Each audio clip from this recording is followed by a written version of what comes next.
دنیا میں جینے کا طریقہ جو بتلاتا ہے وہ رشتہ کوئی اور نہیں صرف باپ کا کہلاتا ہے۔ عزت مآب صدر معلمہ صاحبہ، محترم اساتذہ کرام اور میرے عزیز ساتھیوں، صبح بخیر۔ آج میری تقریر کا عنوان سخن ہے باپ۔ حاضرین کرام، آج میرا دل خوشی اور شادمانی سے لبریز ہے کہ باپ جو گراں قدر ہستی ہے، اس کی شان اقدس اور تعریف و توصیف کو خوبصورت لفظوں کے ذریعے انمول مالا میں پروم۔ پیارے ساتھیوں، اس خوبصورت دنیا میں باپ وہ عظیم ہستی ہے جو اپنے اندر پوری کائنات کا پیار، محبت، خلوص، برداشت اور حوصلہ سمیٹے ہوئے ہے۔ باپ کا رشتہ جلیل القدر، مقدس، عظیم الشان اور عزت و وقار میں عرفہ ہے۔ یہ وہ رشتہ ہے جو زندگی کو خوشحال بنانے کے لیے نشیب و فراز سے گزر کر بغیر کسی شکن کے مضبوط سے مضبوط تر ہوتا جاتا ہے۔ اسی لیے شاعر نے کیا خوب کہا ہے، دل کا ہے نرم مگر سخت خود کو دکھلاتا ہے۔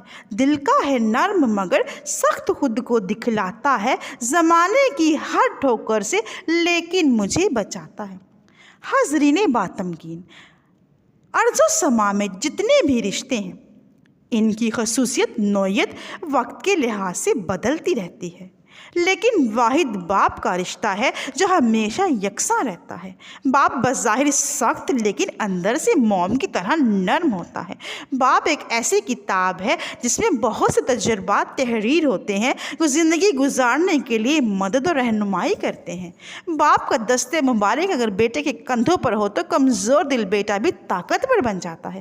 باپ کی نصیحت اولاد کے لیے مشعل راہ بنتی ہے۔ باپ کی ڈانٹ بچوں کی اخلاقی تربیت میں مددگار ثابت ہوتی ہے۔ باپ کی تربیت نسلوں کو سنوار دیتی ہے۔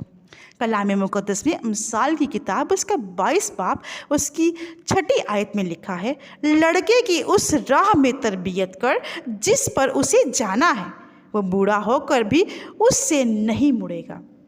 حاضرین کرام، باپ گھر کا سب سے مضبوط ستون ہوتا ہے جس کے سہارے سارا گھرانہ حفاظت اور سکون سے زندگی بسر کرتا ہے۔ باپ بچوں کے لیے دنیا کی سب سے مضبوط چھت ہوتی ہے۔ اسی طرح باپ کے عہدے، اختیار، اقتدار اور مقام کو بیان کرنے کے لیے مقدس یوحنا کی انجیل اس کی 15 باب میں اور اس کی پہلی آیت میں مرقوم ہے۔ انگور کا حقیقی درخت میں ہوں اور میرا باپ باغبان ہے۔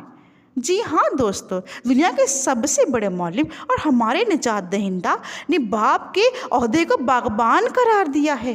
باپ ایک باغبان کی طرح اپنے گھر کی حفاظت کرتا ہے۔ باپ وہ باغبان ہے جو اولاد کو ہر طرح سے خطرات، حادثات سے محفوظ رکھتا ہے۔ باپ وہ باغبان ہے جو بچوں کی جسمانی اور روحانی پرورش کرنے کے لیے ایڑی چوٹی کا زور لگا دیتا ہے۔ باپ وہ باغبان ہے جس کی وجہ سے اولاد کبھی کنگال نہیں رہتی۔ حاضرین محفل، باپ کی محبت بچوں کے لیے رحمت، باپ کی دولت بچوں کے لیے رحمت میراث، باپ کی موجودگی بچوں کے لیے مضبوط چٹان، باپ کی سرپرستی بچوں کے لیے سرفرازی ہے، باپ کی تنبیہ بچوں کے لیے حکمت کا چشمہ ہے، باپ کی نگہبانی بچوں کے لیے محکم قلعہ ہے، باپ کی صداقت بچوں کے لیے خوشنودی ہے، باپ کی خدا شناسی بچوں کے لیے عمر کی درازی ہے، باپ کی عقل و دانائی بچوں کے لیے تاج و تخت ہے، باپ کی نیک سیرت بچوں کے لیے میراث کا خزانہ ہے، باپ کی مقبولیت بچوں کو سیر کرتی ہے، باپ کی رفاقت بچوں کے لیے ارمغان حیات ہے، باپ کی سرفرازی بچوں کی سربلندی۔